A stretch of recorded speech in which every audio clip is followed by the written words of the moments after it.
मारेला डिस्कवरी म्हणून एक बोट ज्याचेर 146 इंडियन्स आणि 66 गोंयकार हे बोटीचेर आसात। ही बोट गेले 40 दीस आमचे इंडियेन आहा, आता ती मुंबय आहा आणि परां युरोपाक वचपाची आहा। बोटीचेर आशिल्ले 66 सीफेररांनी बरोबर एक जावन एक व्हिडिओ काडला आणि एक कळकळीची विनंती केल्या सरकारा कडेन की तुम्ही जर आमच्या खातीर कितें करूंक सोदतात जाल्यार तें आजूच करा म्हणून।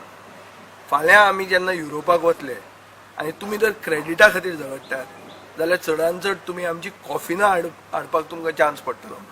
म्हळ्यार आमी जर युरोपाक गेले पावले जाल्यार आमी मेलेच म्हणून अशें तांणी एक अपील केल्लो आहा। आनी एक रिस्पॉन्सिबल गोंयकार म्हणून आनी लोकप्रतिनिधी म्हणून म्हाका दिसता हाजो हो इशू आज आमी सगळ्यां कडेन पावोवपाची गरज आहा। आमी सोशल मिडियाचेर चड करून ट्विटराचेर आमचे फॉरेन मिनिस्टराक टॅग केल्ले आहा, बाब जयशंकराक, आमचे NRI अफेर्साक इन्चार्जाक नरेंद्र सावयकराक टॅग केल्ले आहा, मुख्यमंत्र्याक टॅग केल्ले आहा, बाब श्रीपाद नायक जो काल बाब जयशंकराक मेळ्ळो ताका टॅग केल्ले आहा, प्रायम मिनिस्टराक टॅग केल्ले आहा, आमचे लिडर ऑफ ऑपोजिशनाक टॅग केल्ले आहा, सगळ्यांक टॅग केला। आनी एक कळून येता की मुंबय जेन्ना ही बोट पावली तेन्ना महाराष्ट्राच्या सरकारान आपल्या लोकांक थंयच्यान देंवोवपाक तयारी दाखयली, पूण कंपनीनच म्हणलें आमी तें करनात, देशा कडच्यान एक डिसिजन येवन दिलें। इतले तेंप आतां हे लोक हांगा आहा, सरकार उलयता 8,000 10,000 लोकांक हाडपाचें, इतले लागीं आसतना हे 66 गोंयकारांक जर सरकार हाडूंक पावना, इतले लागीं आसतना हे 8,000च्यान कितें उलयतात आमी?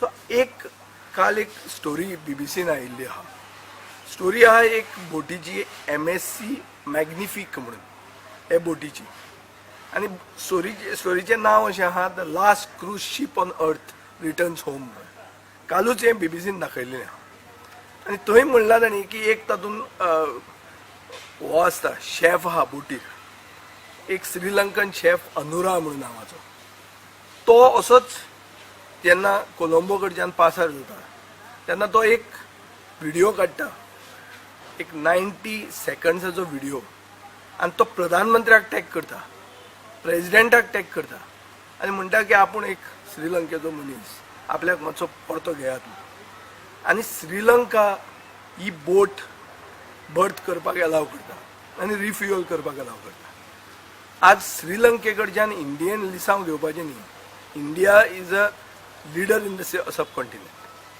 but what we have to learn in this case, we have to see that Sri Lanka has shown the compassion, the pragmatism, the sensitivity and also the flexibility, whereas we are showing as of now insensitivity, unresponsiveness and rigidity. So I think actions speak louder than words. Up to now, the seafarer community has got only empty promises, empty words. हांव सरकारा कडेन मागता, I request the government of India to step in now, not take a decision in due course of time and make it on the 3rd of May when the lockdown period gets over. Take the decision today so that these 66 Goinkars can at least disembark and can be quarantined in Bombay and can be brought back eventually.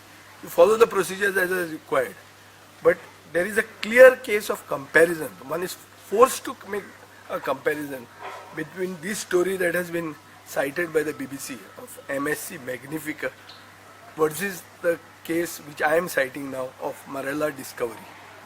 In this case, it is very clear that we are not showing the compassion. Our government is not showing the compassion that is required to fight COVID-19. We are only giving big talks. We are wanting a label that Goa is a green zone, corona-free zone. Nobody believes in this. People want that our Goinkars should be brought safely back. And timely steps, timely decision making is what is necessary, which as of now has not been seen in this case. I call upon everyone especially some other elected representatives who have been talking, who have been giving timelines for bringing the seafarers to please look into this matter. And if they cannot look into this matter, then no more, don't give any more talks to the public. Just please keep quiet, because you can't do anything. If you can, you have to be able to do it today.